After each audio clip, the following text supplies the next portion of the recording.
Here we go. I'm about to get to why the Milwaukee Bucks dumped Dame for Miles Turner. Good for the Bucks.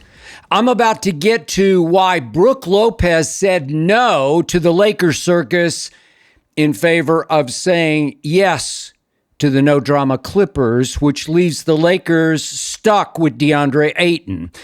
And I'm about to get to why Dick Vitale was wrong about Caitlin Clark. And I'm about to get to why Shadeur's future in Cleveland looks shakier than ever, and to why the NBA's biggest problem is now the Oklahoma City Thunder. And finally, and don't miss this, I'm about to open fire on backyard 4th of July fireworks. Stay tuned. But first up, this. Look, I really like Gilbert Arenas. I've gotten to know him a little. I like his style. I like his spirit. I like his brain. I like the way Gil thinks. The man who played for the Wizards definitely has some sports wizard in him.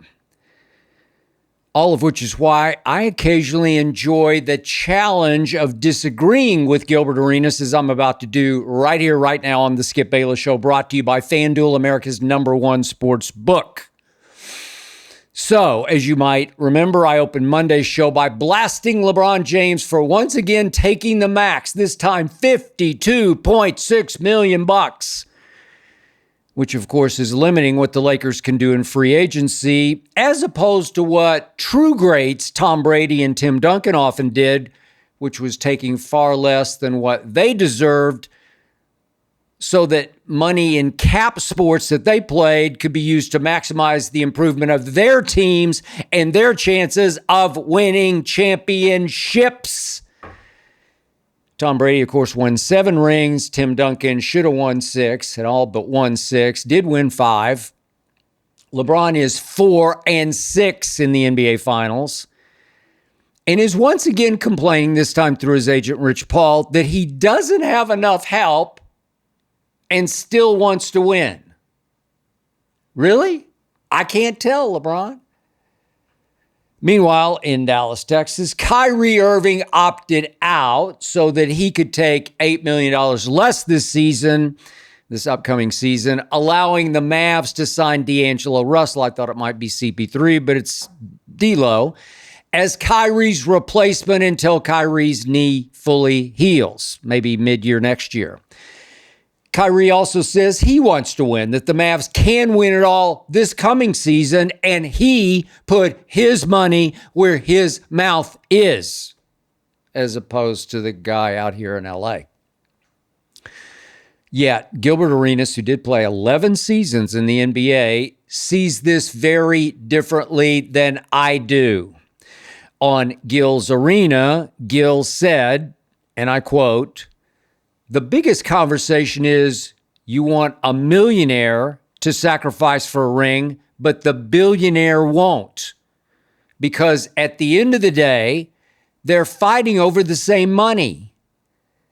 He don't want to pay the luxury tax, so he wants you, the player, to sacrifice because he wants all the profit." And the conclusion from Gil on Gil's Arena was, if you want to win a championship, go to the luxury tax. Period. Close quotes. End. Okay, so I'm always going to be on the millionaire's side versus the billionaire side. I didn't grow up with money, and I'm going to go millionaire versus billionaire, though I think most people have a hard time rooting for either one of them. Then again, just for the record, LeBron's net worth is now a reported $1.2 billion. So he doesn't have quite the net worth a lot of the NBA owners do already have, but LeBron is a billionaire, just for the record.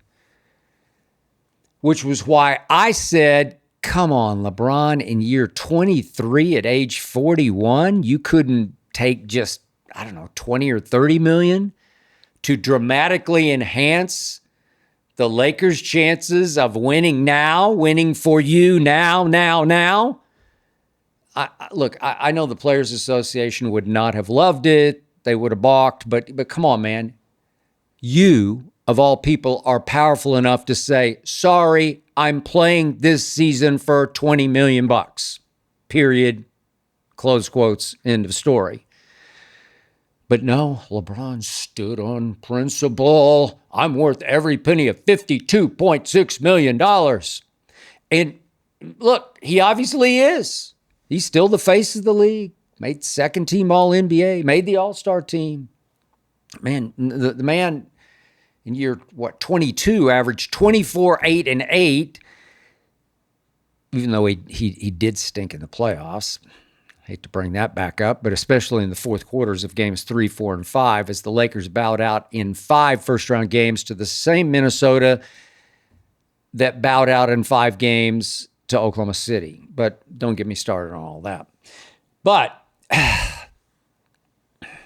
in taking the $52.6 million that he's obviously worth, LeBron was being what the British call penny wise and pound foolish, as in dollar foolish. He was doing what my mother used to call cutting off your nose to spite your face. I don't really get what that means. It's kind of graphic, but you get what it means. Pride goeth before the fall. So, LeBron, do you want to take what you're worth, or do you want to win at any cost? So now here's where I really disagree with Gil. In LeBron's case, any money he would sacrifice is not going back into the owner's pocket, because check this out. Over the first 5 years of the current CBA, collective bargaining agreement, the Lakers have paid heavy luxury tax every year for 5 years. I mean, the Lakers, in fact, have paid a grand total of $148 million over 5 years in luxury tax, or it's penalty tax for spending over the cap limit. It's still a soft cap, but it is a cap. Let's just take this past season. The Lakers had the 4th highest payroll, which cost ownership $53 million in penalty tax. $53 million on top of the highest payroll, 4th highest. So just for the record, as you probably know, the Phoenix Suns spent by far the most over the cap last season. Look where it got them, which is why they had to unload Kevin Durant. The Timberwolves spent the second most money last season. So even though they have re-signed Nas Reed, Julius Randle, they weren't able to keep Nickeil Alexander-Walker, who was their, obviously, breakout playoff star. And the Celtics last year spent the 3rd most money coming off their championship season.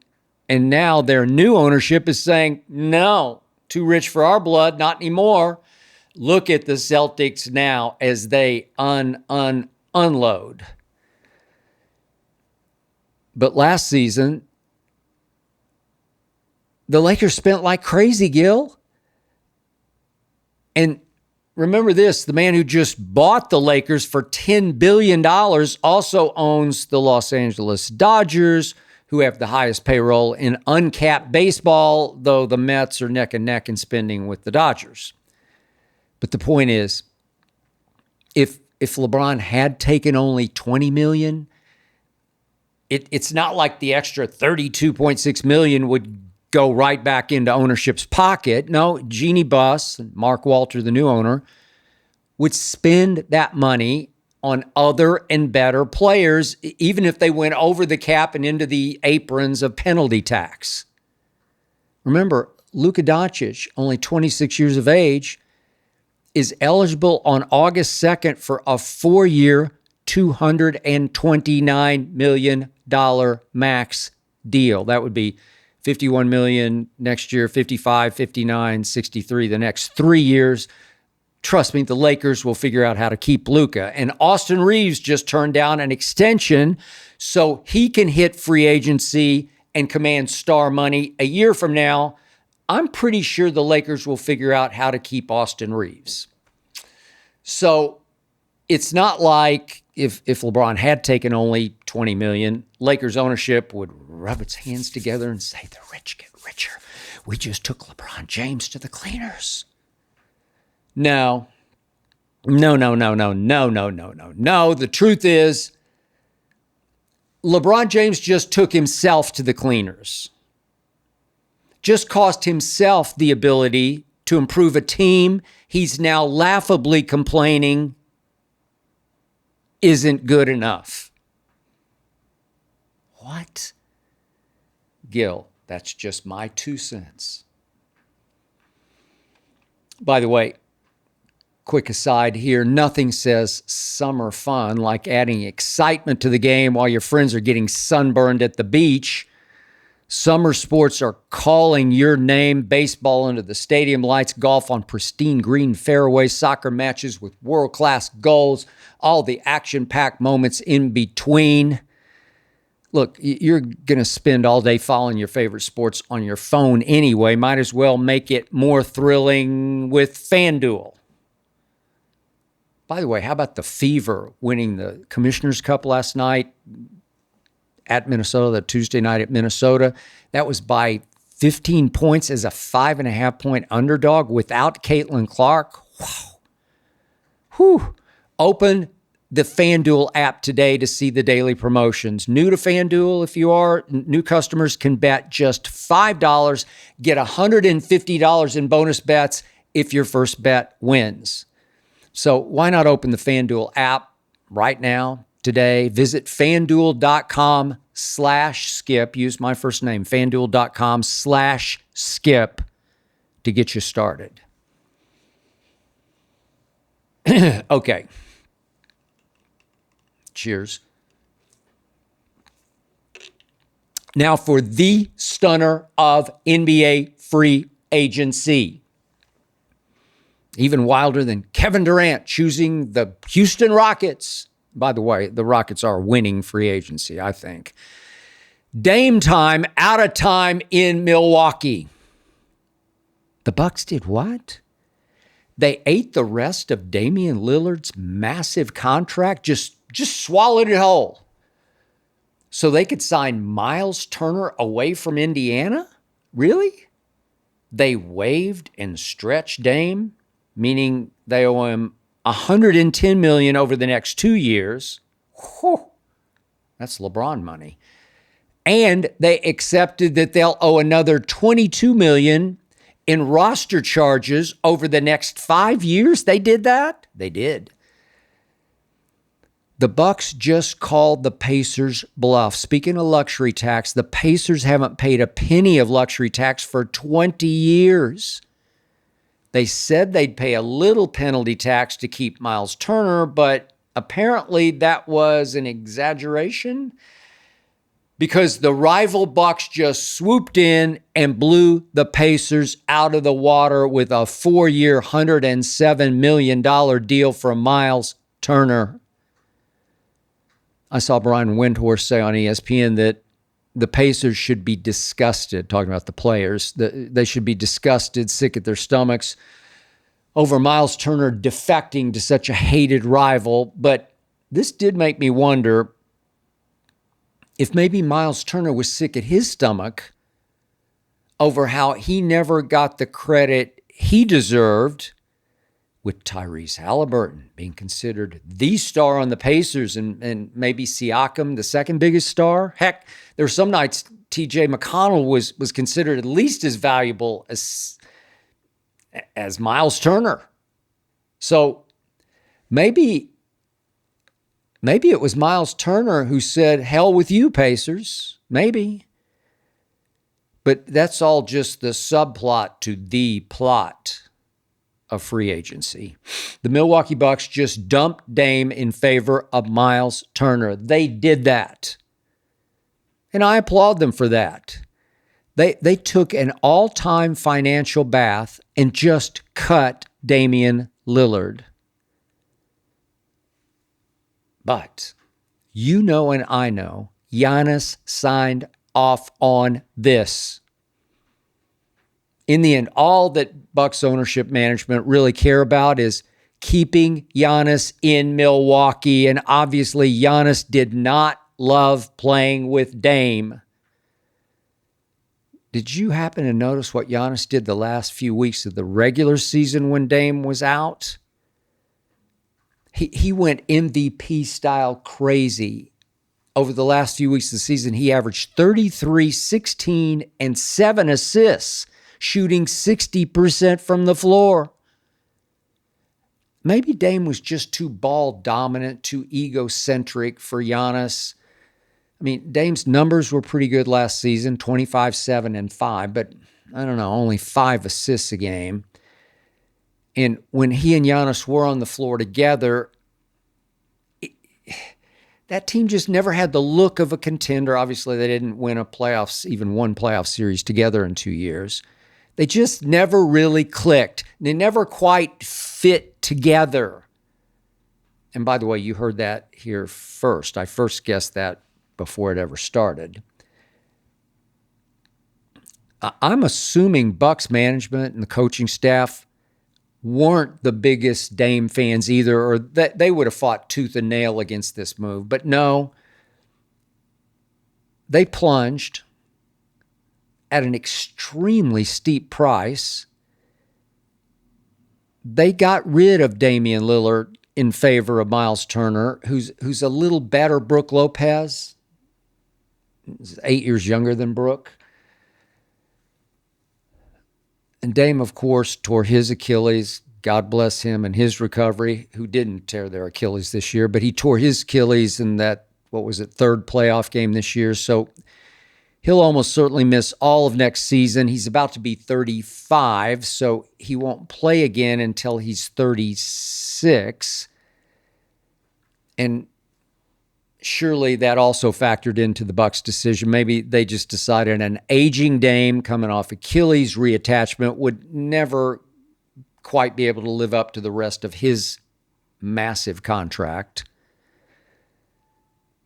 Look, I said this many times before. I've never been the biggest Dame fan, although he is, trust me, beloved and sometimes I believe overprotected by many, many in the media. He's always so accessible and such a good talker, such a good guy to deal with for the media. But as I pointed out many times before, all this Dame time stuff, a little overrated. He has hit a couple of big playoff walk-off shots, especially the one in Oklahoma City. But remember, that Thunder team was led by only Russell Westbrook. It was sort of Russ or bust. And Dame did out-clutch Russ. I'll give you that. But Dame's also had a whole lot of playoff flameouts, as I have detailed many times before on television on this show. So, in the end,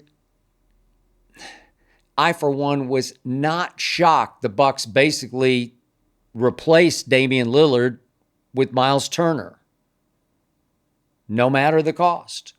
And by the way, just for the record, the Bucks' odds to win it all for next year did improve. They went from 75-1 to 50-1 for what that's worth.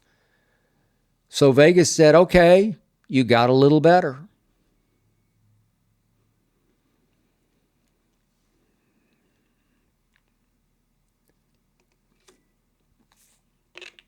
Now, I was at first shocked that Brook Lopez suddenly signed with the other LA team after it was reportedly a done deal that he'd be the center the Lakers still need. But wait, Brook Lopez is a Clipper, even though they already have a very good center who was once a Laker, Zubats. Magic gave him away. I don't know. And it wasn't like the Clippers broke their bank for Brook Lopez. They gave him $9 million a year for 2 years. Okay.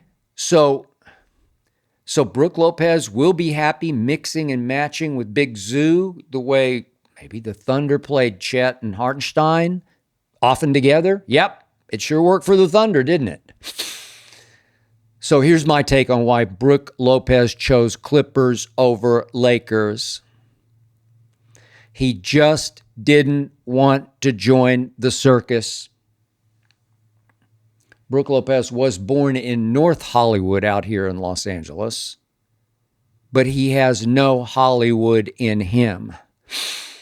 He's 37 now, going into year 18. And all Brook Lopez wants to do is his job quietly, rim protect at the highest level, shoot 37% from three, 83% from the free throw line, far better numbers than LeBron has ever managed or dreamed of managing. Talk about a stretch five. That's the definition of Brook Lopez.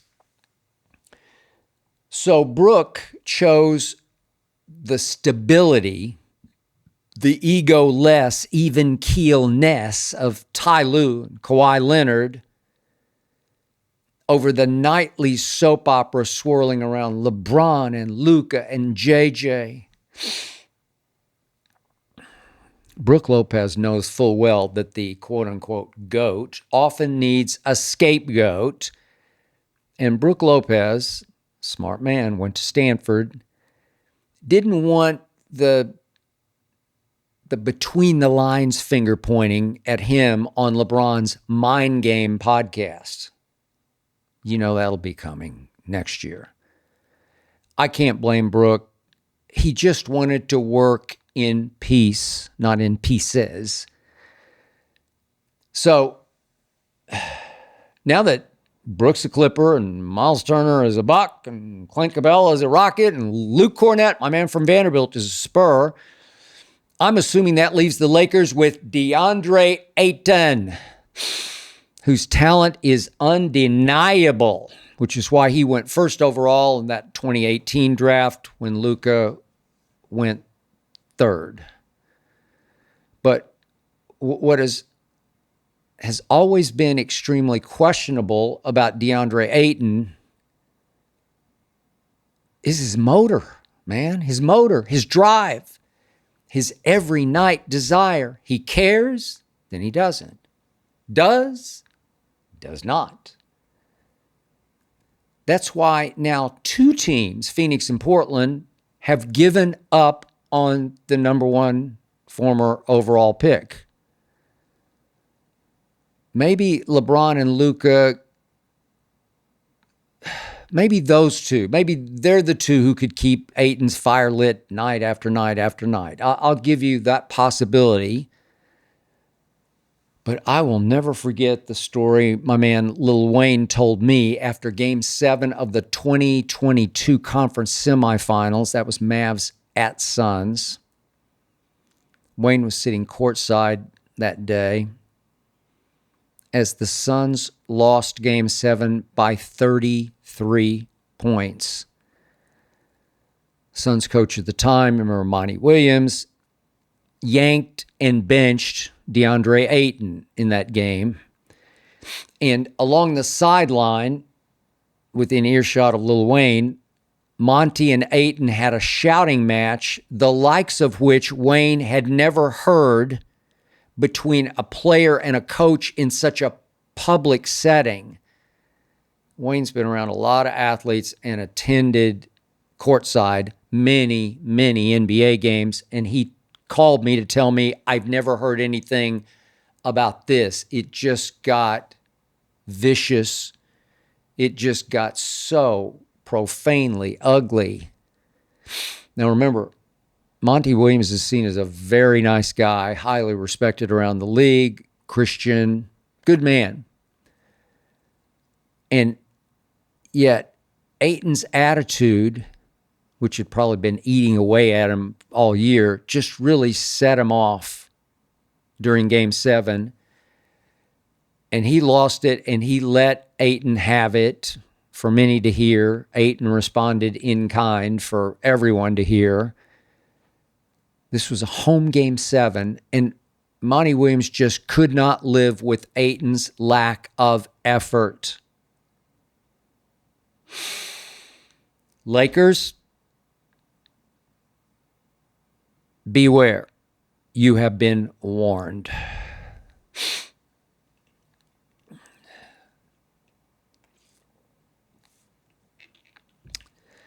No surprise, Caitlin Clark was voted a captain for her squad in the WNBA All-Star Game to be played in Caitlin's house in Indianapolis on July 19th. Of course, Caitlin won the fan vote, which counts 50%.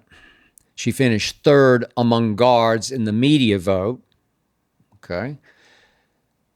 Yet, according to the great Dick Vitale, the players voted her ninth among guards. That was the other 25% of the vote. And did that ever enrage Dickie V, who posted this on social media? Absolutely pure jealousy, all caps, that WNBA players voted Caitlin Clark the ninth best guard.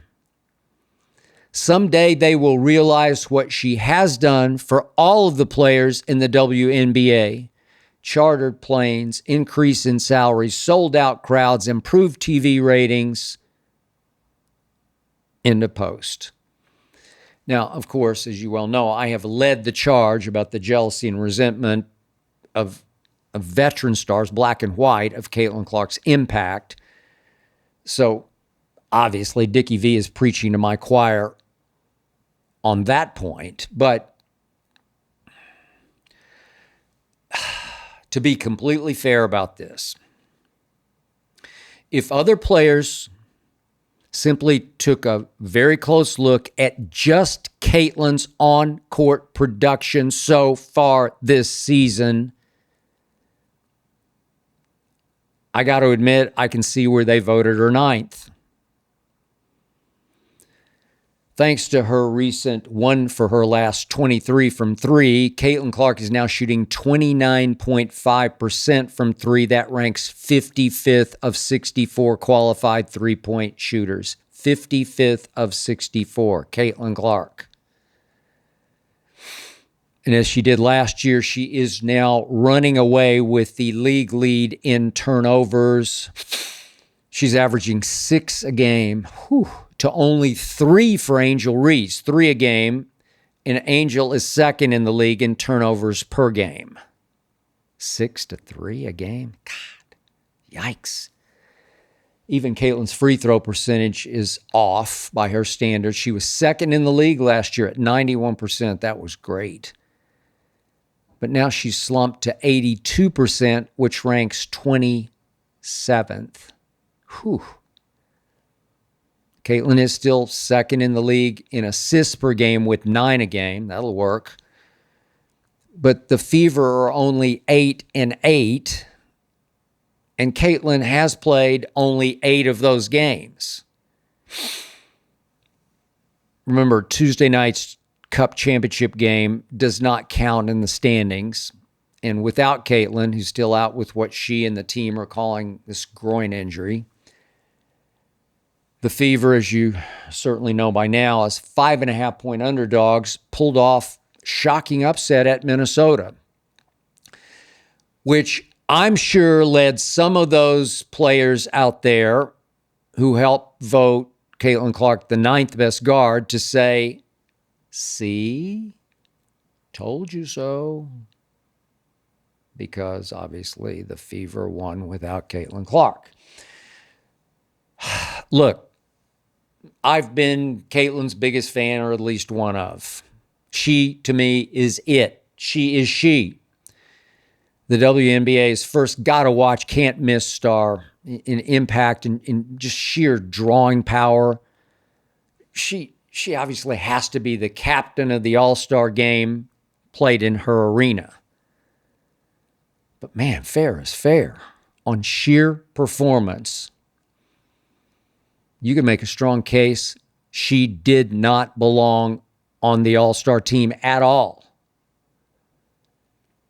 As hard as it is for me to speak those words. Now, speaking of Caitlin, I had planned to just periodically check in on that game Tuesday night.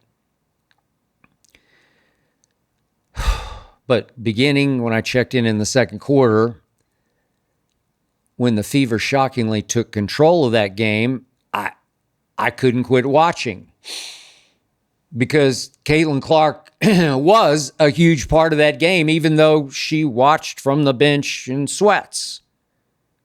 Couldn't play. Didn't suit up. Just sweats. But nearly every bucket the Fever scored, shockingly, the Amazon Prime telecast cut to Caitlin jumping up and cheering like crazy. Caitlin was everywhere. She was the first to meet and greet the team as it came off the court during timeout. She was everywhere. Head cheerleader. I tweeted, I'm not sure I've ever seen an injured star cheer and celebrate harder for his or her teammates than Caitlin Clark did. But it got so over-the-top crazy that Caitlin even photobombed the on-court post-game interview of Aaliyah Boston. Interrupted it with a big scream and big sort of running hug, which I must admit made me wince and think, Caitlin, just give Aaliyah her moment. Come on. Which then made me think, the Fever won the cup, but Caitlin could not win during that game.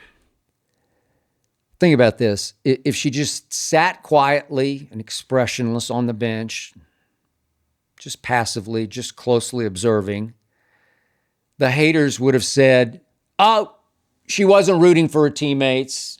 She resents her teammates for playing so well without her. She's pouting because she couldn't play in the championship game.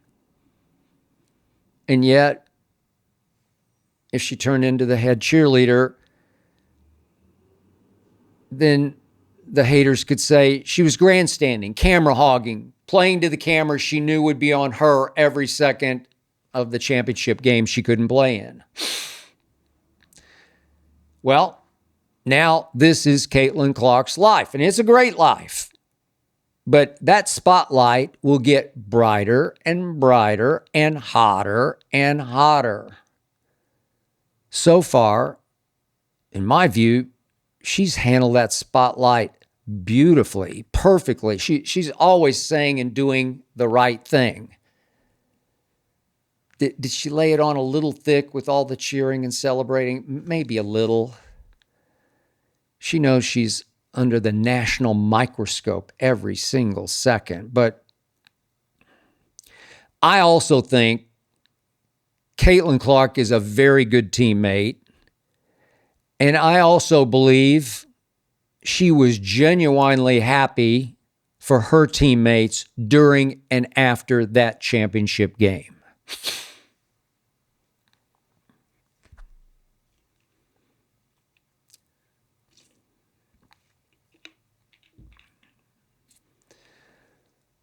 Quick left turn to the National Football League. Netflix has released the trailer for the Dallas Cowboy documentary that drops August 19th called America's Team, The Gambler and His Cowboys.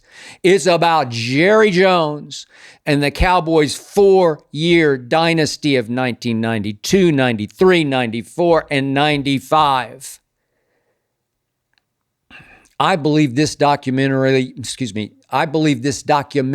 will be even bigger than the Last Dance documentary about Michael Jordan and the 98 Bulls. It did have the advantage of dropping, obviously, early in the pandemic, but I believe Jerry's doc, America's Team's doc, will be bigger.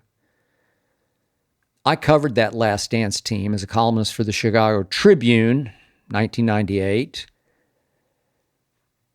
But I also wrote 3 books about that Cowboys dynasty.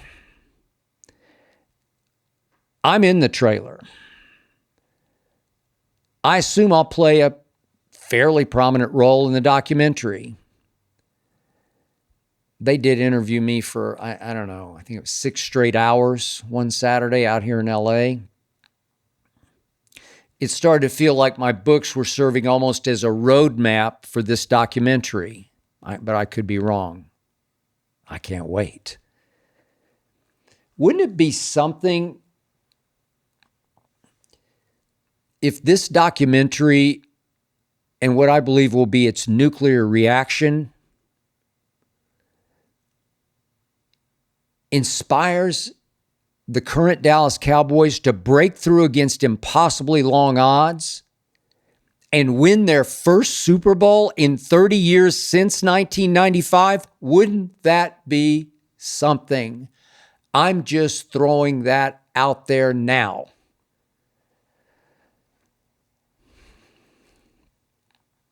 Staying in the NFL, the other day, ESPN's Matt Miller posted his mock draft for next year, which obviously required him to pick the order of finish this coming season.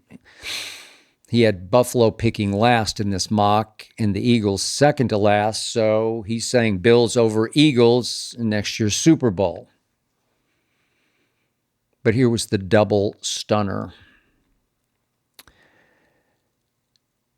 He has the Cleveland Browns finishing worst and picking first. And are you ready for this? Picking a quarterback first overall. Clemson's Cade Klubnik, first overall. That's in part because Matt Miller expects Arch Manning to return to Texas for a second year as starter, which would be the following year. So he's saying Arch will not be in next year's draft. Now, of course, you know, and I certainly know how much I believe in Shedeur Sanders, who I thought should have gone number one in this year's draft. And you know how much I believe the NFL tried to teach Shedeur and teach his father, Deion, a big, bad lesson by blackballing or whiteballing him as Shedeur fell all the way into the 5th round, where Cleveland finally took Shedeur 50 picks after the Browns had already taken Dylan Gabriel, who, of course, also plays quarterback. Not to mention the Browns already had Joe Flacco and Kenny Pickett and, of course, Deshaun Watson in their quarterback room and on their roster. And now Matt Miller is saying the Browns will be the NFL's worst team and will still be looking for their franchise quarterback with the first overall pick next year. If Matt Miller is right, then I don't know. I'd have to assume Shedeur would have to beat out Dylan Gabriel to be Klubnik's backup as they go forward. Unless, of course, the Browns just say we've got to remove any young threat to Klubnik. And if they just kept Joe Flacco as mentor backup quarterback at age 41, I guess they could go that direction. The point is, this really shook me up to see a projection of the Browns taking their quarterback of the future next year when I thought Shedeur Sanders would be the Titans or the Giants or maybe the Saints quarterback of the future this year, right here, right now. Man, what a mountain Shedeur Sanders is now going to have to climb.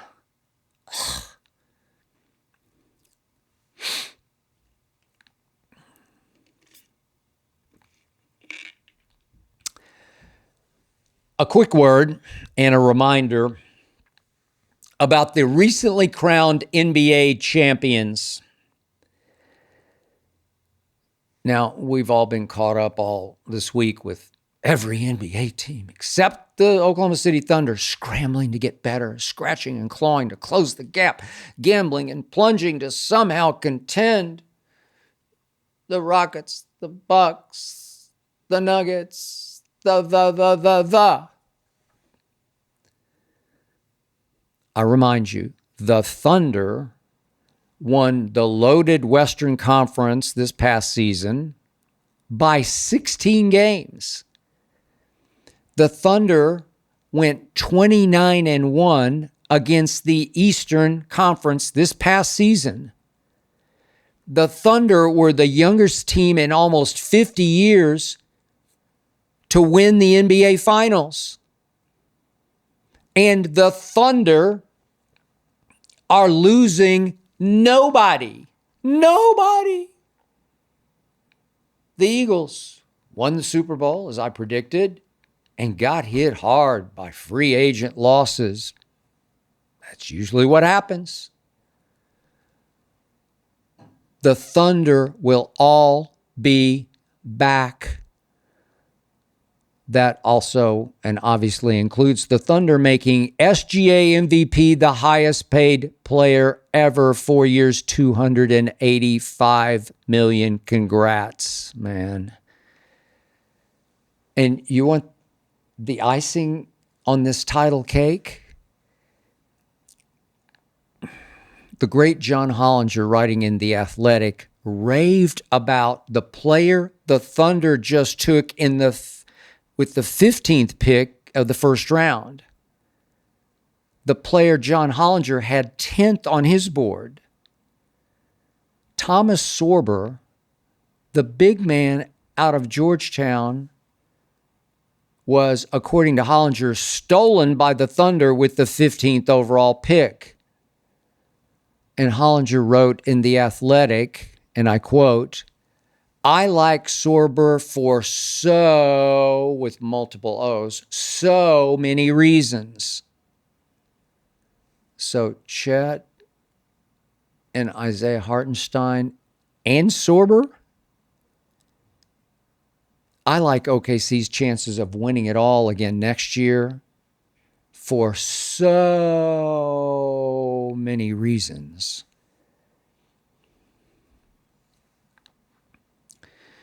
Okay, suffer me this. I close with a fiery word or two or three about firecrackers. I get fired up when I talk about kids shooting off firecrackers in their backyards. And I assume this still goes on in many backyards across this great land on the 4th of July. All I know is I participated in this insane activity when I was a kid growing up in Oklahoma City. I still have a scar right here on my left forefinger where a firecracker called a black cat blew up between my fingers as its fuse burned down and it exploded before I could toss it. We used to light them with a thing. I talked about the word punk, but we called it a punk. It's a stick of, I guess, bamboo that stays lit so that you can light the little short fuses of various forms of fireworks. And I had a black cat in the backyard. I was by myself. I don't know what I was doing. I mean, hey, got a little bomb in your hand, you light it, you toss it, kaboom. The black cats, there were little lady fingers that were really for the girls. Lady fingers. They were just little pop bombs. But these black cats, and then you could graduate to what were called cherry bombs. I don't know if they even still have them. But the black cats, they were potent. So I'd take my punk, light the fuse, and just toss it up in the air. It would explode like a gunshot. Like you're shooting a 9mm in the backyard. Seriously. Those cherry bombs, they'd blow up like you had a hand grenade in the backyard. Seriously, like a hand grenade. Boom! You could hear it for blocks. And then there were the Roman candles. Once night came, you could fire them like miniature cannons. These boom, balls of fire up into the sky. Boom, boom, boom. Or you could fire them, if you weren't careful, right up into your face. Or If you weren't really careful, you could fire them into the faces of your brother, your sister, or your best friend right there in the backyard. And I ask you, when did this all start? Who was the genius, the great American who said, okay, we won the Revolutionary War. We won our independence from Great Britain. We outwitted and outfought those sorry British soldiers on our own soil, from Bunker Hill to Valley Forge. We beat them. American spirit and know-how. So let's celebrate by letting our children light small bombs in the backyard all across this great land. Light small bombs in the backyard. That's how you can celebrate your independence. Yes, let's celebrate by letting our kids blow their fingers off, blow their faces off in their backyards. God bless America. Does this make any sense at all to anyone out there? I ask you. Now, fireworks displays are great. They're great, safe American traditions to behold. Unless I guess you're one of the detonators, then bad things can happen if you're not careful. But for spectators, you can just sit back and let fireworks displays light up the night, a wonder to behold. It's almost like an acid trip without acid, and I don't even know what I'm talking about because I never dropped acid. I never even smoked marijuana. That's just me. But by the way, speaking of fireworks displays, the truth is if you've seen one, you've really seen them all, but that's just me. They're still great tradition. So Ernestine and I are supposed to go out to our country club to watch a spectacular fireworks display on the 4th. Starts at 9 p.m. on the 9th hole of the golf course. I'm rarely on that fairway when I actually play golf, so why not go lie back on a blanket out in the middle of that fairway and watch the rocket's red glare up overhead in the night LA sky over the Pacific Ocean? Why not? Then we realized, man, we can't really leave Hazel, our little Maltese, is not that little. We can't leave Hazel at home by herself all night on the 4th of July night because we remembered how traumatized she always gets on 4th of July night when all the backyards around us out here in West Los Angeles sound like the battles of Bunker Hill. Every backyard, just all around. It's just by nightfall, it's just a cacophony of boom, boom, boom, boom. It's bam, boom, bam, bam, bam, bam, bam, bam, bam, bam, boom, bam, bam, bam, bam, bam, bam, bam.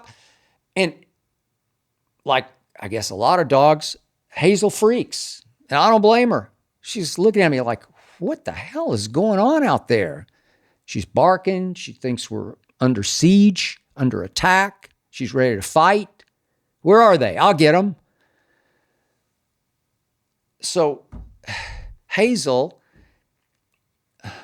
we just decided we can't leave her at home because it's just too hard on her. As I think about how hard it is on so many parents out there driving their kids to emergency rooms all over LA on 4th of July night. No, Hazel, we're not going to the fireworks display. We will not leave you by yourself. So please, please be careful out there.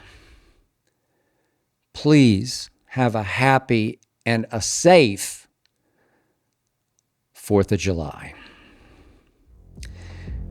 That's it for this episode. Thanks to Tyler Korn for producing, to Ernestine for overseeing, and of course to Hazel for approving.